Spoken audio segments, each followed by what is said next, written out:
The high price of property means increasing numbers of mates are teaming up to get into developing. We decided to go out for Sunday lunch. We had a few too many beers and decided that, you know what, this property development lark doesn't seem all that hard. The trouble is, the stresses of developing can put your friendship right on the line. Watch it! Do you find that he pressurises you into working harder than is physically possible? Can I do that? He's never here. Oh, are you never here? I'm here as much as I can be.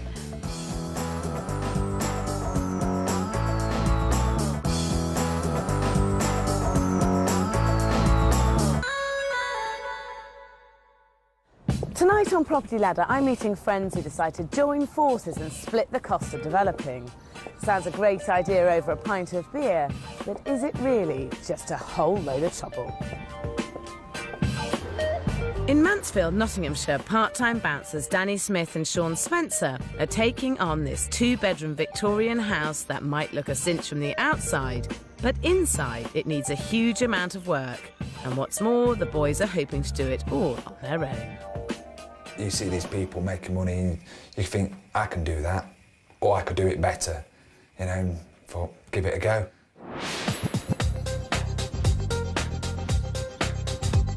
"80 miles away in Telford, couples Keith and Wendy Munro and Pete and Liz Chapp have just ganged up to develop this massively problematic 70s property. The front of the house is horribly outdated. Inside, the layout is as awkward as I've seen, and out back, the garden is too steep to use. Making it all appeal won't be easy. Pete, a kitchen fitter, is taking on the skilled labour. Keith, a business manager, will run the project. While Liz and Wendy are in charge of design. It sounds organised, but with a development as difficult as this, it needs to be. It's on a very steep hill, isn't it, this? He wouldn't want to carry a lot of shopping up. Well, it's kind of uninspiring, really, isn't it, your house?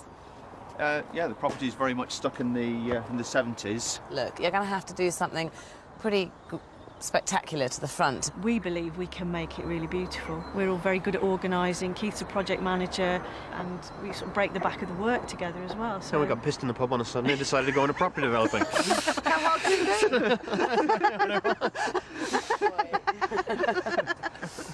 OK, so this was born from a day of drinking. Oh yes, a Sunday lunch in Shrewsbury. Oh, that's all right then. So everything will be plain sailing. Absolutely. Always, isn't it always? To be honest, no. And the figures won't help either.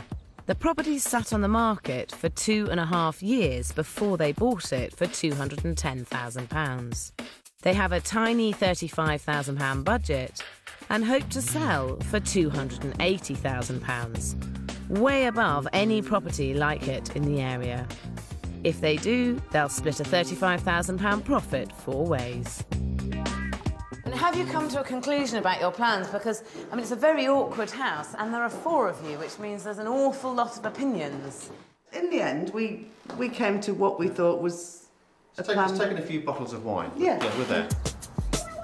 And this is what they've come up with. It's an upside-down house with 2 small bedrooms and a shower room on the ground floor. Here, the options are limited to a simple refurb.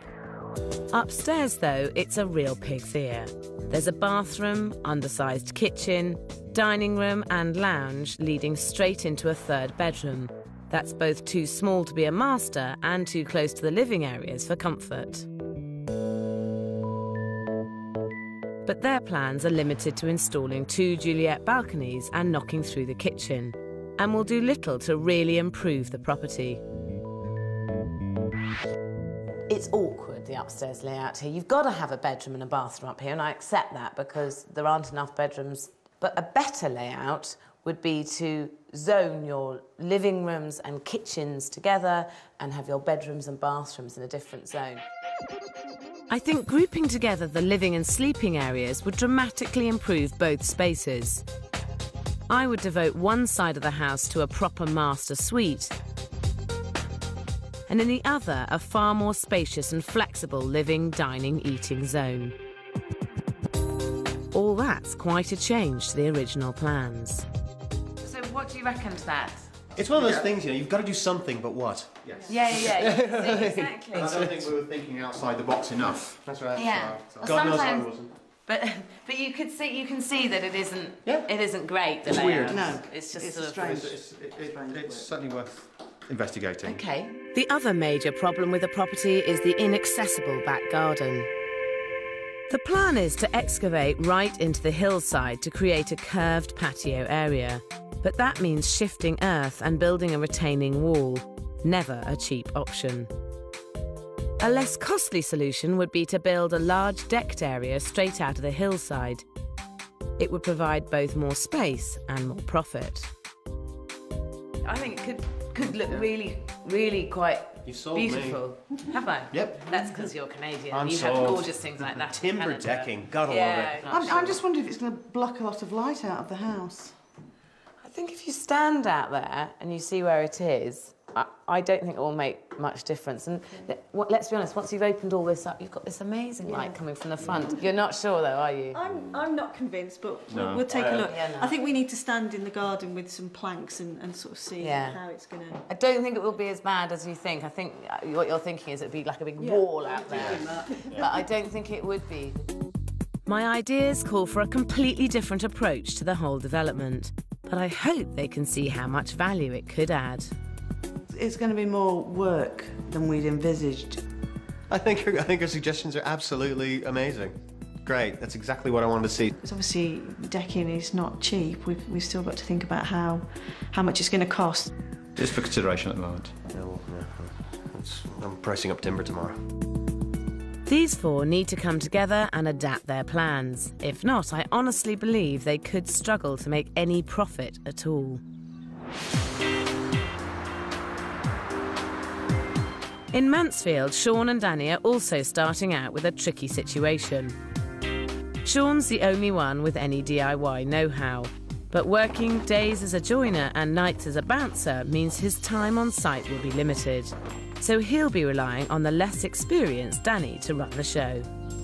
He says he's been to college, learnt this, learnt that, so I haven't seen any of his work yet, and I hope he can do it, so I just got to trust him on that, and I've known him for a long time, so there's got to be some trust there. I am quite stupid, but when it comes to money, I'm actually pretty good. I'm not sure that's borne out by the finances. The house was bought for £58,000. They planned to spend just £8,000 doing it up, but hoped to smash the ceiling price by selling for £80,000. That would still only make them a £14,000 gross profit. With such narrow margins, they'll have to keep a tight grip on the budget. We haven't actually talked about how we're going to sort the money out yet. We'll just probably pay for things and then keep the receipts, and then at the end, the person who's, well, I don't know, just collect the receipts in and pay back the money the person spent. We're just going to just go at it and see where it takes us and just keep working till it's done. Sean and Danny are well and truly winging it, and in my experience, that never works.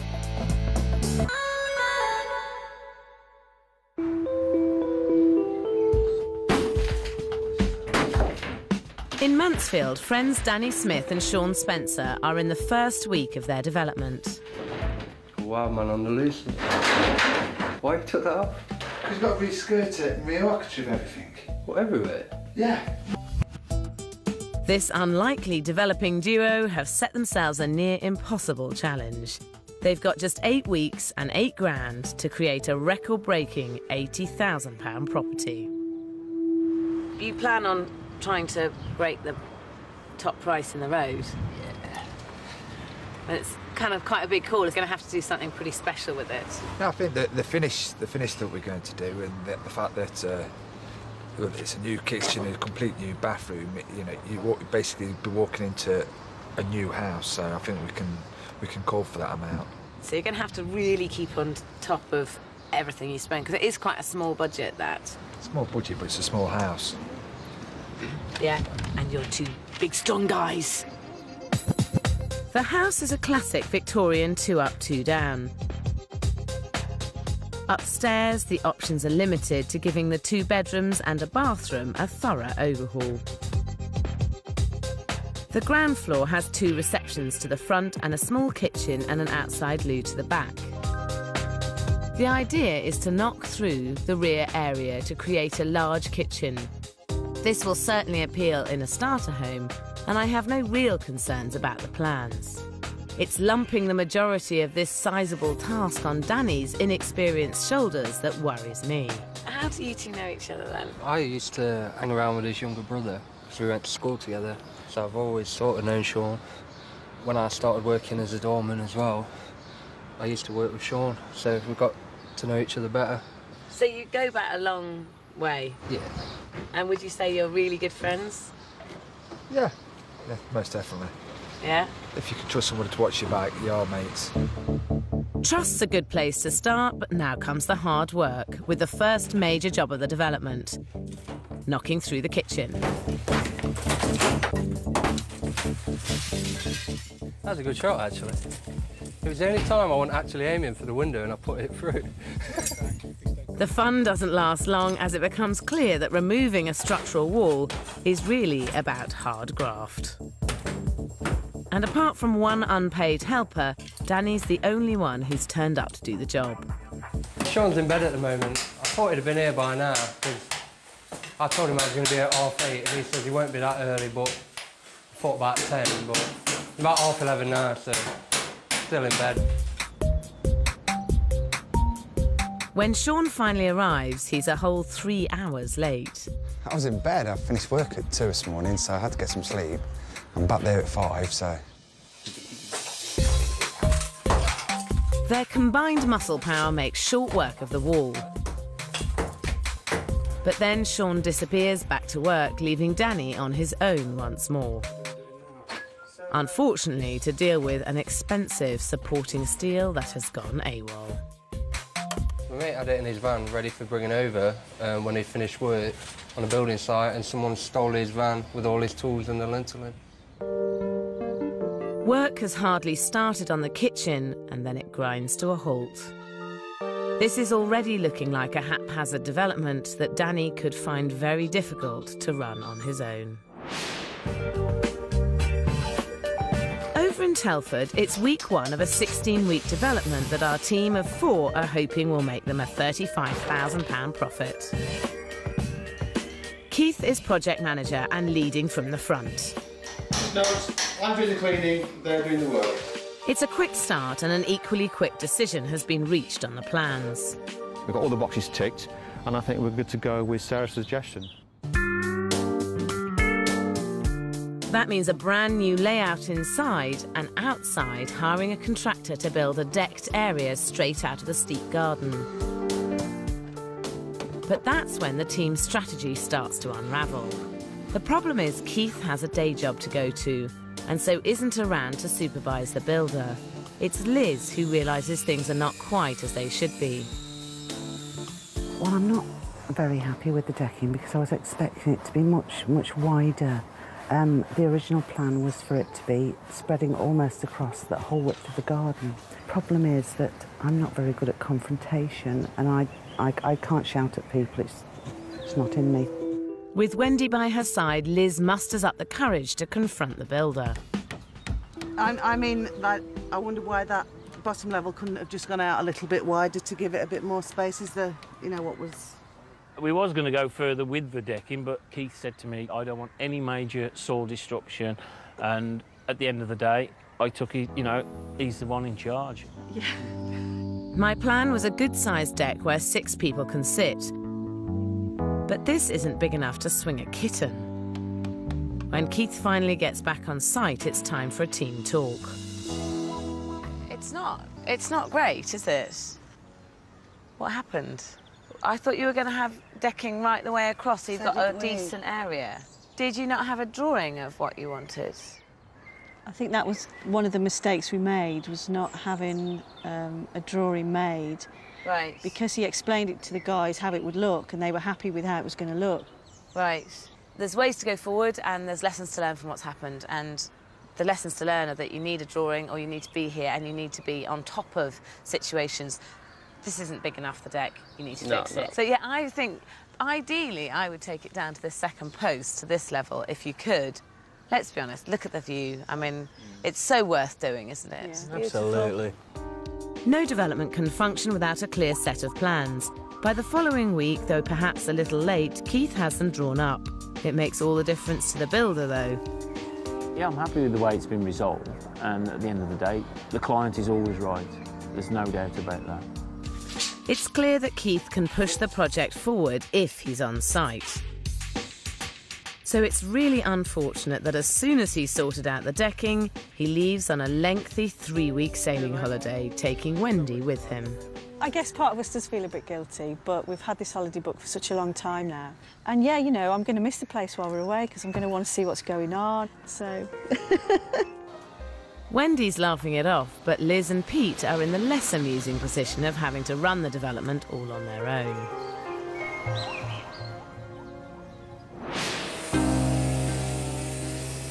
In Mansfield, 3 weeks in, the project is also heading for choppy water.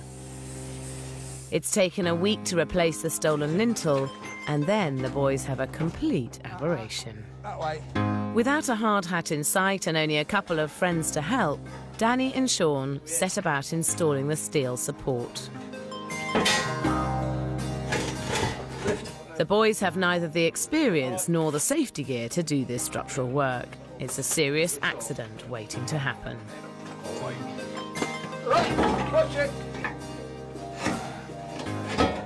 Try not to drop it on Dan this time. The boys escape without injury, but the root of the problem remains. A rock-bottom budget that hasn't allowed for any professional help.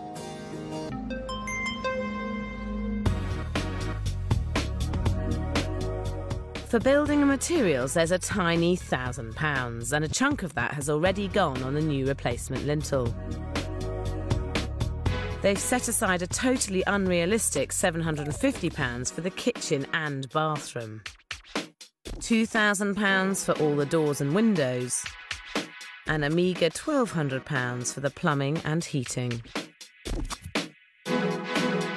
Fixtures and fittings have been costed at £750, and with fees of £2,300, the total is a quite unbelievably low £8,000. What's worse is there's no contingency for the overspends that hit every development, especially if you don't do your homework. First, it's the windows. When we measured them up, we found that there was like not standard size, making the price probably getting on for double what we was expecting. Then it's the damp proofing in the kitchen. On this project, every penny is vital, and I want to know how the boys are keeping track of rising costs. Now, I've got your initial budget here, which looks kind of small, but you've worked it out very carefully. How are you doing with it? Are you on track? A few things have pushed us over, but a bit out of our hands. Is one of you doing accounts for this project? Yeah. Well, yeah, I hand him all the receipts as I spend, and he obviously has got his own receipts. So you just spend out of your own accounts when you need to buy something? Yeah. And I have to say, it does seem a slightly hit-and-miss way of doing it, and in a way it would be better to open a bank account, both put the same amount of money in and use that bank account. No, but the way we trust each other, we're not trying to rip each other off, and it's just easier that way, rather than looking around. Well, at least if you're going to do it that way and not have one account so that it's all as a set-up as a business, at least you need to keep the receipts together. So I bought you these, so you can put your receipts Thank you. in these, and at least keep them in one place. Thank you very much. That's a pleasure.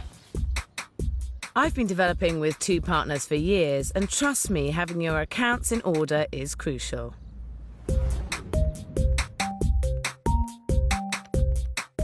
Good financial housekeeping helps when calculating your profit, and it makes sense when the accountant comes knocking on the door. If there's more than one of you, agree at the outset who's going to manage the accounts, but that shouldn't absolve your partners of any responsibility. Petty cash can easily spiral out of control. It's worth buying a lockable cash box and a petty cash book and recording every single £10 that you spend. Before you spend thousands on fancy fixtures and fittings, invest some money in a decent filing and accounting system. Make sure that you keep it up to date and it tallies. Knowing what you owe is essential. And finally, keep and file absolutely everything. You never know when you might need to refer to it.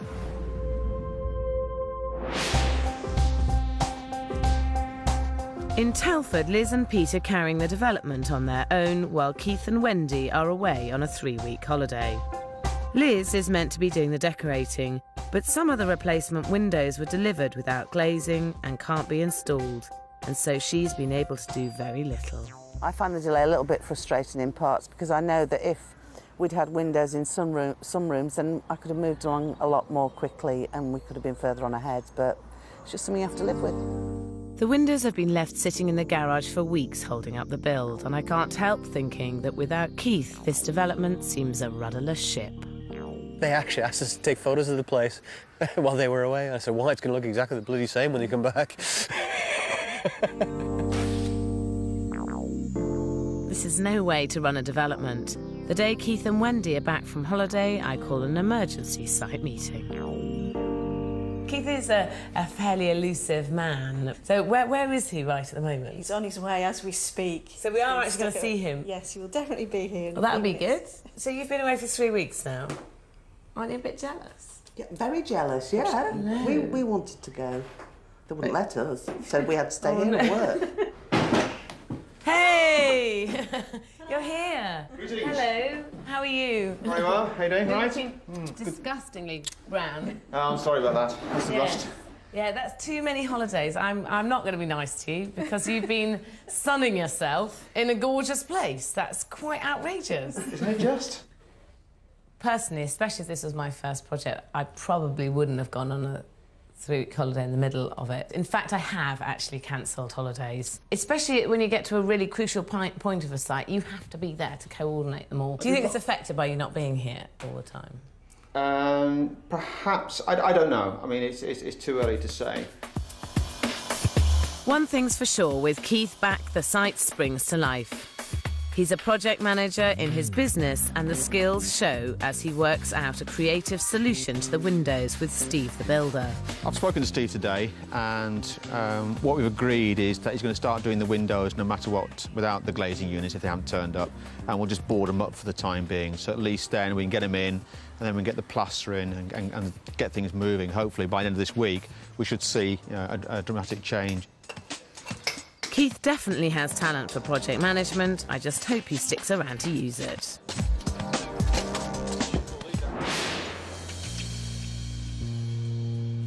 In Mansfield, absent friends have been causing a problem as well. The 8-week schedule is up and the property's nowhere near finished. And that's because most of the time Danny's flying solo with no help from Sean. If I was available more, I think it would have been done by now. I think the problem is I didn't think I'd be as busy as I am.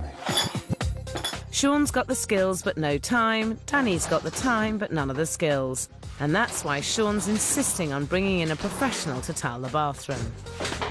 Sean thinks we've agreed on the tiles, but because I'm always here and he's not, I think otherwise. So all I'll do is just tile it while he's not here. Danny goes ahead and decides to do the tiling job himself on the sly. I come in the week, one night, and to find out that he's attempted it himself. The gaps in the tiles all over the shop. He's forgot to use spacers. I know Sean's not happy with the bathroom, but I don't know, I thought it looked all right. So he can whinge all he likes, but he can do all the tiling from now on. So. Sean brings in his dad, an experienced tiler, to rip out Danny's work and do it all over again. Just when the development should be pushing forward, it's actually going backwards. In Telford, it's a different story. Keith's been back from holiday for a month, is spending more time on site, and inside, good progress is being made. Outside, though, the unfashionable front hasn't been touched. It needs a complete facelift or the property could be very hard to sell. Where the two windows are, the two big windows at the top, we're going to put French doors in there with Juliet balconies in front. Where the white stripe is, it's going to be red cedar. I hate to say it, guys, but changing the windows and refreshing the cladding just isn't going to cut the mustard.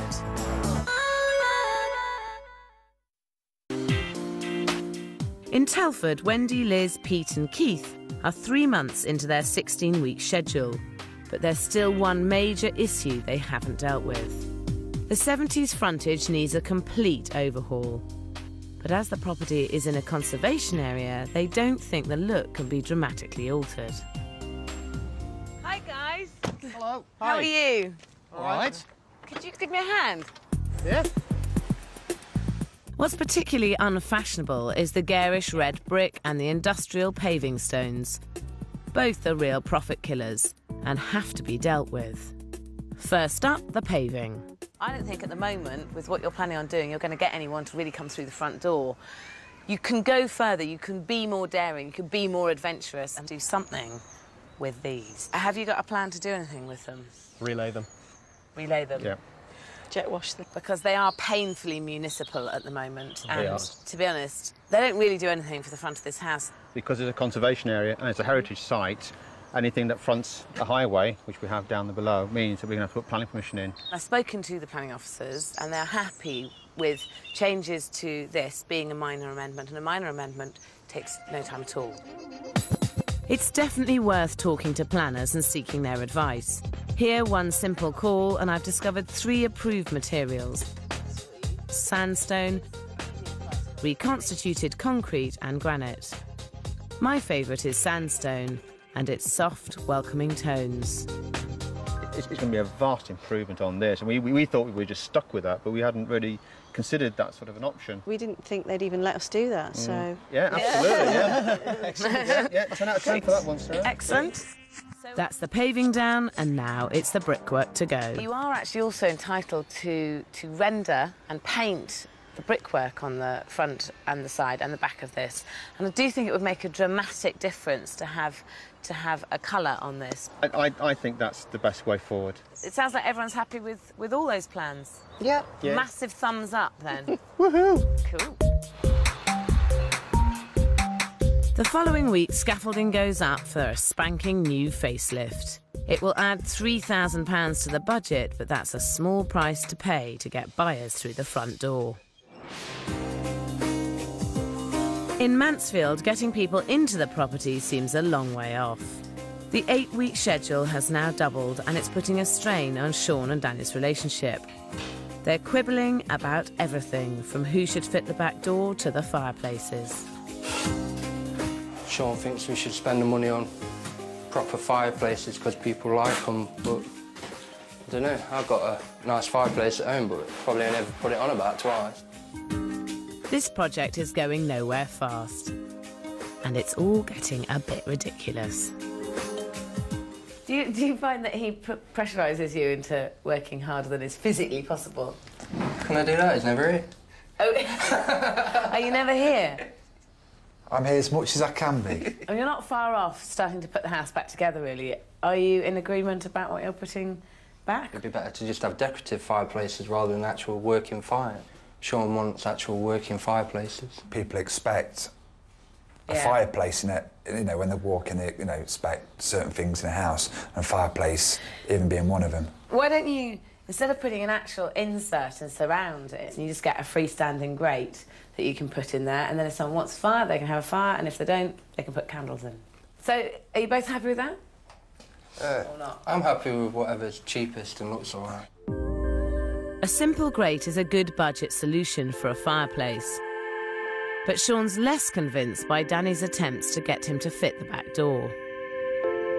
So why are you reluctant to fit it? It's just time-consuming, and me having the shortest amount of time, it's just another job that's added on to the list of jobs that I have to do. Yeah, I mean, it's as a standard guide to hang a door, an outside door, and fit all its locks and fit its hinges and cut it to the right size, it's a day's work.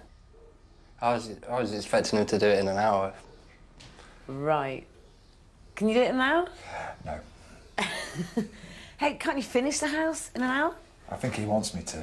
Sean wants to pay for outside help, and at just £150, I agree it's worth it to get the development moving. As for Danny, he's come up with a painfully familiar solution. Sean wanted to get the back door professionally fitted, so I just told him I'd arrange someone to hang the door when I haven't, and I've just had a go myself. When it comes to DIY, Danny's a bit like a bull in a china shop.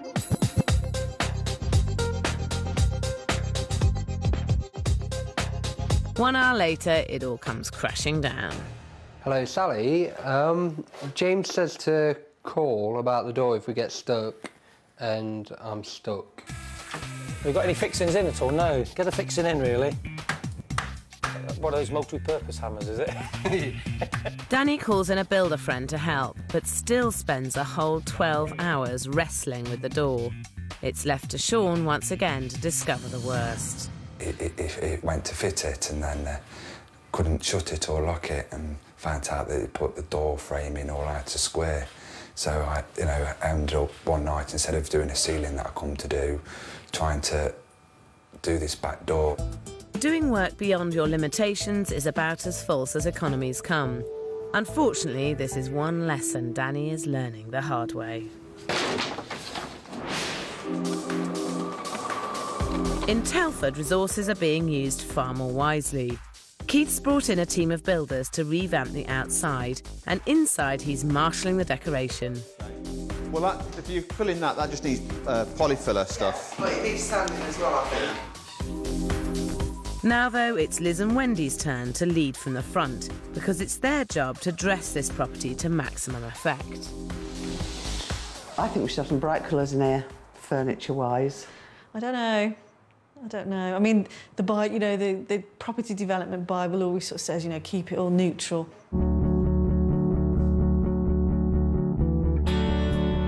It's a dead cert that dressing a property well can lift the sale price. But how bold you go is currently a bit of a hot potato.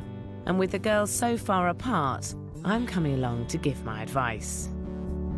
So, Liz, you've chosen this red leather sofa. Yes. And Wendy, you've gone for the cream leather sofa over there. She's very similar, just a different colour. I'd go for this one. Yes! Everybody thinks that I'm always lecturing people about staying bland and staying neutral. You can still introduce colour and flavour into a development, and actually it's a very good way to do it with a classic piece of furniture like this. It's also worth thinking about furniture that you can move from development to development, especially when choosing the dining room table. So you've both gone for glass tables with leather chairs. Well, it's good to see you agreeing, but I don't agree with either of you. I think that a glass table would be a nightmare to get in and out of different developments, and it wouldn't make more than two before it was broken. I think you'd be better off going for a wooden table, and there's some over there. They have leaves in, so if you have a smaller development, you can make it smaller. A bigger development, you can make it bigger. Finally, is it worth paying out for a bed with knobs on? In reality, all you're doing with a bed is showing where a bed would fit. So actually, an old bed that you might have hanging around in the garage or in the small ads or friends chucking out will do just as well. Spend more money elsewhere. Good idea. I can't wait to see the end product. It's going to look fabulous, isn't it? It's going to look gorgeous, isn't it? In Mansfield, the development schedule has tripled from 8 weeks to 5 whole months. But at long last, it's finished. And to be honest, the end result is a bit of a mixed bag. In the kitchen, a cheap laminate work surface, a budget hob, and some rough finishing feels inadequate even for a starter home.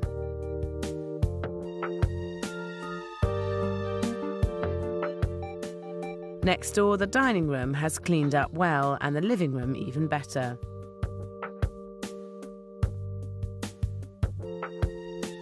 A light palette of colours combine well with the red feature wall for a bright, youthful feel.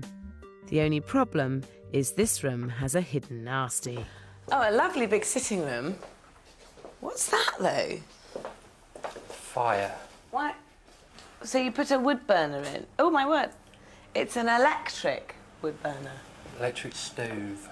Why did you put that in? You said to have a fire. So I listened. I see. So it's your fault?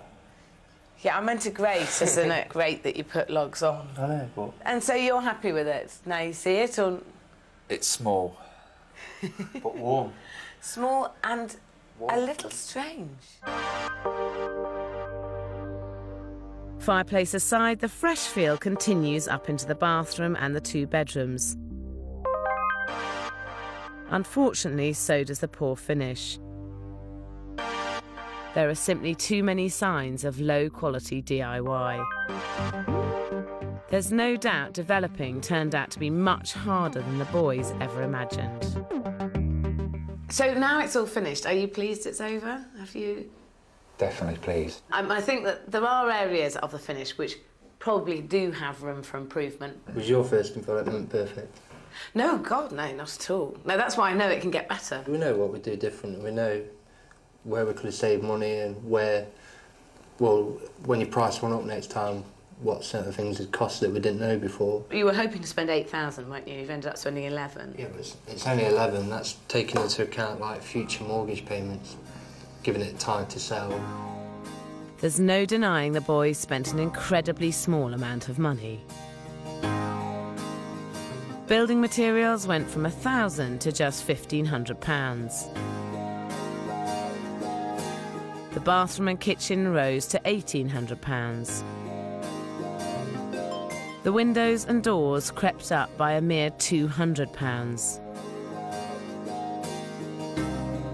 And the central heating stayed at £1,200.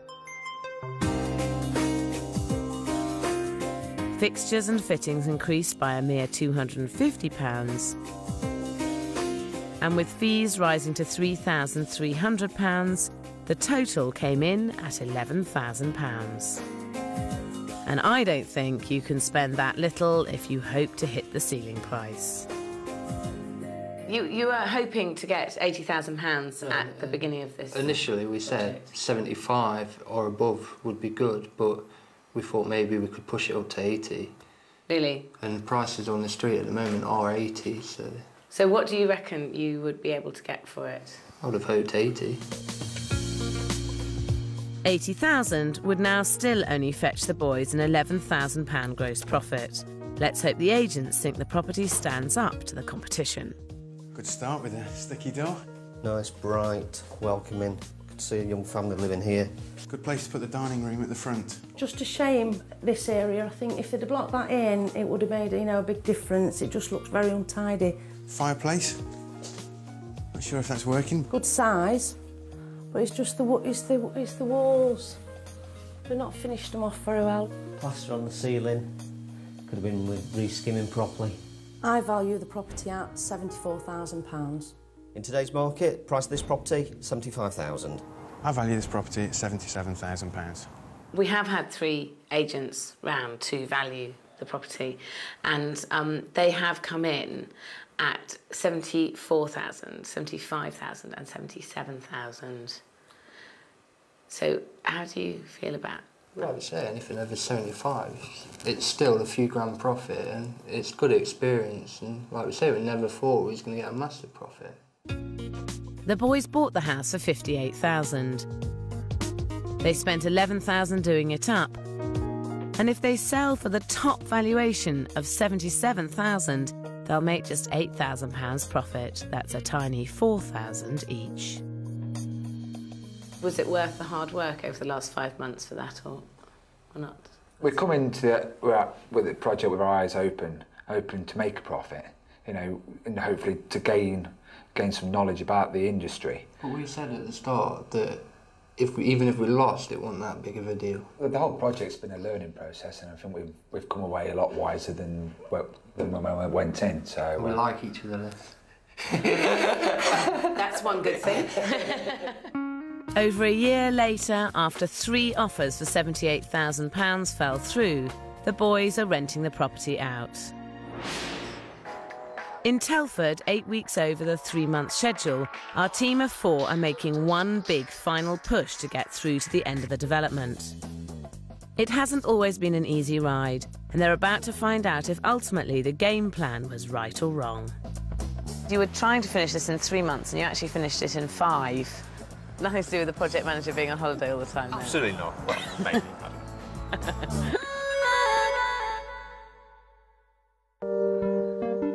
In Telford, the schedule has now slipped by 2 months. But our gang of 4 have finally got through to the end of the development.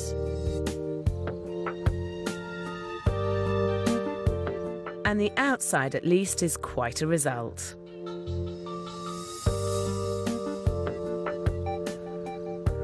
A new paint job, contemporary glazing and new paving have turned the outdated 70s exterior into what could be a fashionable piece of 21st century architecture. Hi. Hi, how you doing? This looks fantastic. Hey, you must be really proud. How do you feel about the way it looks now? I think it looks fabulous. You were trying to finish this in 3 months and you actually finished it in 5. What were the reasons for that mainly, do you think? The windows did set us back a bit. Nothing to do with the project manager being on holiday all the time, then? Absolutely not. Well, maybe. I don't know. The project may have overrun, but if the outside is anything to go by, the inside should be quite something. And it doesn't disappoint. Reorganising the layout upstairs has created a far more spacious living area that flows pleasingly into the kitchen diner. And next door, there's the proper master suite this property has always lacked. The styling throughout has a clinical modern edge, set off, I think, rather successfully by the occasional bold statement.